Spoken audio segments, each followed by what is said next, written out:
to the third week of March K Entertainment News. I'm your host, BLACKPINK, and this week's episode is filled with K-pop stories. So let's get started. BLACKPINK Jennie's debut full-length album Ruby was released on March 7th, and it has been doing amazing. First three tracks of the album made it to the UK Top 100 Singles chart, like Jennie on 36th, Handlebars 41st, and Extra L 66th. Not only that, Jennie has also entered the US Billboard 200 Top 10 with the same album, Ruby. It's great to see 3 out of the 4 BLACKPINK members have seen massive success in the top 10 for their solo career. This definitely makes fans even more excited to see them all together in the second half of this year.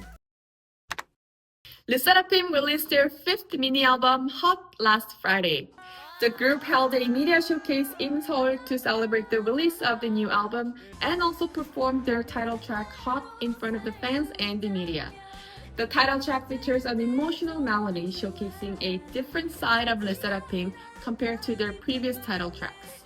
LE's Hot embodies a passionate attitude towards love. The album itself includes 5 tracks in total: the title song Hot, Born Fire, Come Over, Ash, and So Cynical Badoom, blending rock and disco elements into a pop sound. NMIXX released their 4th mini-album FA304 Forward with the title track Know About Me. This new release follows their 2nd mini-album FA304 Break and the 3rd mini-album FA304 Stick Out, marking the final installment of the FA304 album series. Meanwhile, NMIXX has been announced to perform at the 2025 iHeartRadio Wango Tango, a US festival set to take place on May 10th in California. Additionally, as part of their 2nd fan concert tour in April, they will hold performances in Taipei and Hong Kong, both of which are sold out.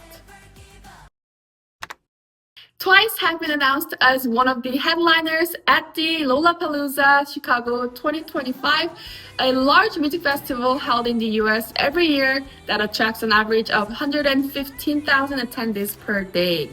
The exact day of TWICE's performance is not yet announced, but the festival will run from July 31st to August 3rd. TWICE won't be the only K-pop group at the festival, as groups including Boy Next Door, Cat's Eye, and Kickflip will also be performing this year. TWICE continue to solidify their status as stadium artists. Last year, they became the first overseas female artist to hold a solo concert at Nissan Stadium in Yokohama, Japan. In April, TWICE is set to appear as a special guest at Coldplay's Music of the Spheres World Tour concert in Korea. Moving on to stories about K-pop boy artists.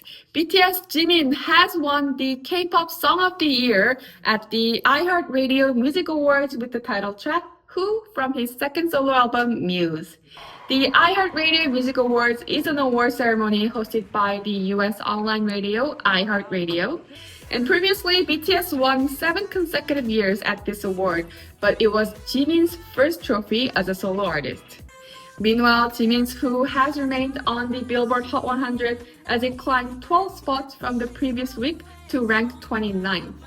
It's been on the chart for 33 consecutive weeks, making it the longest charting K-pop song in history. And our last story for this week's episode is on 17. The 17's concert film is set to premiere on April 2nd.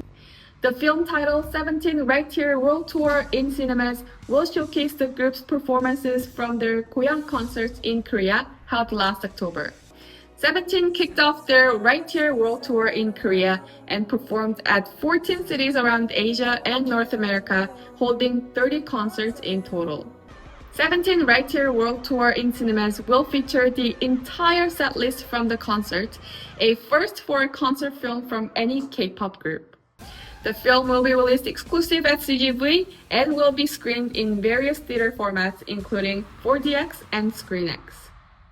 And that's a wrap for this week's episode of K Entertainment News. I'll see you guys all back next week. Have a good weekend!